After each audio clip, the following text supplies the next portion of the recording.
दिल्ली के पंजाबी बाग में चल रही एकल श्री राम कथा के दौरान उच्चतम न्यायालय की जानी मानी वकील और बीजेपी नेता नाजिया इलाही खान द्वारा लिखित पुस्तक एकल एक क्रांति का भव्य रूप से विमोचन हुआ। प्रेस वार्ता के दौरान नाजिया इलाही खान ने बताया कि इस पुस्तक में शिक्षित, स्वास्थ्य और समृद्ध भारत के निर्माण के लिए समर्पित भाव से सेवारत एकल अभियान द्वारा समाज निर्माण के लिए किए जा रहे कार्यों का विस्तृत उल्लेख किया गया है। साथ ही एकल अभियान से संबंध भारत लोक शिक्षा परिषद के 25 वर्ष पूर्ण होने के उपलक्ष्य में रजत जयंती मनाया जा रहा है। इस पुस्तक में भारत लोक शिक्षा परिषद के 25 वर्षों की यात्रा का क्रमवार व्याख्या की गई है। इस पुस्तक में मुख्य रूप से एकल द्वारा दिए जा रहे प्राथमिक शिक्षा, स्वास्थ्य शिक्षा, संस्कार शिक्षा, जागरण शिक्षा, स्वावलंबन शिक्षा का विस्तृत उल्लेख किया गया है। साथ ही एकल द्वारा समाज पर पड़ने वाली सामाजिक, सांस्कृतिक एवं आर्थिक परिवर्तनों का भी उल्लेख किया गया है। इस पुस्तक का विमोचन कथा व्यास परम पूज्य भाई श्री रमेश भाई ओझा जी एवं श्री राम मंदिर तीर्थ क्षेत्र न्यास के कोषाध्यक्ष परम पूज्य स्वामी गोविंद देवगिरी जी महाराज के सानिध्य में भारत लोक शिक्षा परिषद ट्रस्ट बोर्ड के चेयरमैन श्री लक्ष्मी नारायण गोयल जी ने किया। इस कार्यक्रम की अध्यक्षता राष्ट्रीय प्रधान श्री अखिल कुमार गुप्ता जी ने किया। पुस्तक के विमोचन के अवसर पर विश्व प्रसिद्ध योग गुरु परम पूज्य स्वामी रामदेव बाबा जी ने वीडियो संदेश के माध्यम से अपनी शुभकामनाएं भी प्रेषित की।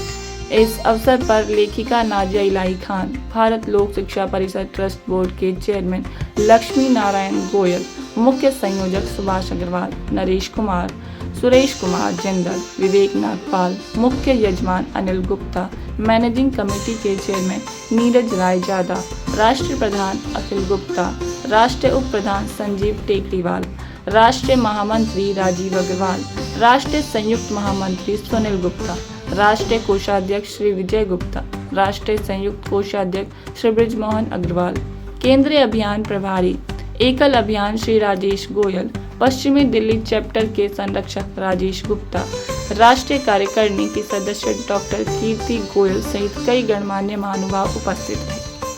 भारत माता की, भारत माता की, बोलो सियावर रामचंद्र की, बोलो सियावर रामचंद्र की, हर हर। और इतने खूबसूरत संस्था के पुस्तक का नाजिया इलाही खान लिखा हुआ भी है और काफी मेहनत करके इसको लिखा भी गया है।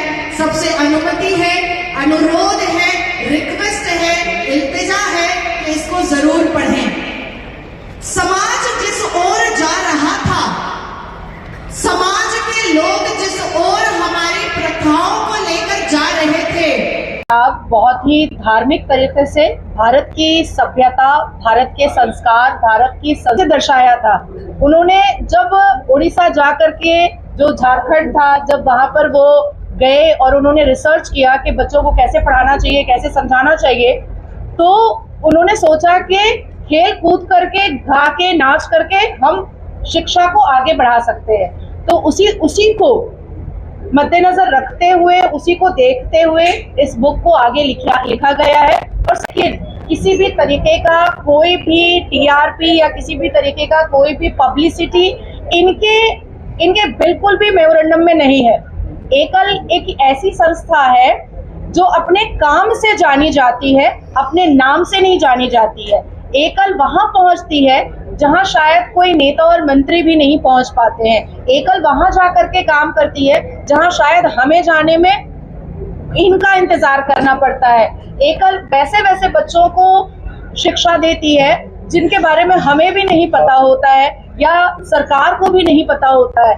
मुझे लगता है कि सरकार के लिए एक बहुत मुलाकात करवा देता है एकल के। देखिए यहाँ पर भी इतना ज्यादा काम था जो एकल ने अपने अंडरटेक लेकर के किया है। तो बुक बहुत खूबसूरत है, सबको पढ़नी चाहिए। बहुत कोशिश की गई है उस बुक के जरिया, शब्दों के जरिया एकल के काम को दर्शाने का और बताने का। एकल के खूबसूरत और सामाजिक कार्यकर्ता के काम को शब्दों के जरिया लिखा गया है। बुक यही है, सामाजिक कार्यकर्ता हैं। जब आप समाज को समझाने के लिए बुक लिखते हैं, जब आप समाज को अपनी सभ्यता के ओर लेकर आने के लिए बुक लिखते हैं, जब आप समाज को ये नया युवा पीढ़ी को ये बता के किस तरीके से आप समाज का काम कर सकते हैं, तो बुक लिखने में समय लगता है। लेकिन प्रिंट होने में हमारे भाइयों ने जो अपना एक इतिहास दिखाया है, अपना जो एक एनर्जी दिखाई है, जो एफर्ट दिखाया है, वो वाकई में काबिले तारीफ है कि किस तरीके से बुक की प्रिंटिंग और बुक के करेक्शन को ठीक किया है। रात आई थिंक 7 या 8 रात हमारे भाई लोग सो नहीं पाए हैं और उन्होंने आज के दिन के लिए बुक को तैयार किया, इनोग्रेट कर क्रांति तो पैदा करनी होगी।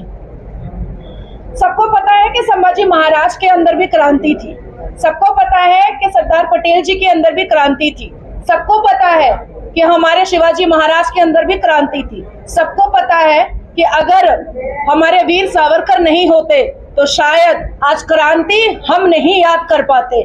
हम वीर भगत सिंह को क्रांति के लिए ही तो याद करते हैं। तो इसलिए क्रांति पर बुक लिखी गई है ताकि युवा पढ़े और अपनी प्रथाओं को, अपनी सभ्यता को, अपने हिंदू धर्म को, अपने राष्ट्र को सर्वप्रिय और सर्वप्रथम रख करके इंसानियत को आगे लेकर के बढ़ाए। कुरान के पन्ने खोल करके बताए कि किस आयत में वक्फ बोर्ड लिखा हुआ है। सिर्फ इस्लाम में दखलंदाजी हो रही है, ये तो हम ना मानेंगे और ये हम मानने भी नहीं देंगे। जिस चोर की दाढ़ी में तिनका है वो चिल्ला रहा है, जो चोर नहीं है वो नहीं चिल्ला रहा है। अब एक रहेंगे तो सेफ रहेंगे और जहां जहां बटे थे वहां वहां कटे हैं। अभी देखिए बंगाल में क्या हाल है, रामनवमी नहीं मनाने दिया जा रहा है, भगवान राम का नाम लेना पाप हो गया है। वहां हमारी मुख्यमंत्री ममता दीदी क्या बोलती हैं, रामायण नाम नहीं भी जेल पाठा, वो राम का नाम लोगे तो जेल भेजेंगे। तो बटा जहां जहां है हिंदू वहां वहां कटा है।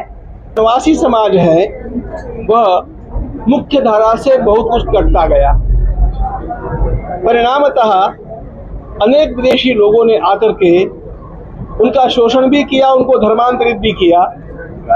स्वातंत्रवीर सावरकर कहा करते हैं कि धर्मांतर राष्ट्रांतर हो जाता है और इसलिए धर्मांतरण के माध्यम से राष्ट्र विरोधी शक्तियों को यदि बढ़ावा नहीं देना हो तो हमारे वनवासी भाइयों के साथ समरसता का संबंध हम लोगों को निर्माण करना चाहिए और यह प्रेम से इसका संज्ञान लेकर के जिस एकल अभियान का आरंभ हुआ उसके बारे में मुझे अपार आदर है और भारत की समरसता निर्माण करने के लिए यह अभियान सर्वाधिक योगदान दे रहा है। सेवकों ने खड़े होकर के इसका विरोध किया और अब यह सारा का सारा भेदभाव घटता जा रहा है, सिमटता जा रहा है, नष्ट होता जा रहा है। वो नहीं रहा ऐसा मुझे नहीं कहना है, वो रहा, लेकिन कभी वह जो रहा होगा उसके अब 20-25% वो बचा होगा और वह भी अब समाप्त होने के मार्ग पर है और उसके कारण में ये सारे अभियान हैं। इसलिए ऐसे अभियानों को बढ़ावा देकर के इस हमारे भीतर की दरी को दूर करना चाहिए, दूरी को दूर करना चाहिए और संवाद को निर्माण करना चाहिए।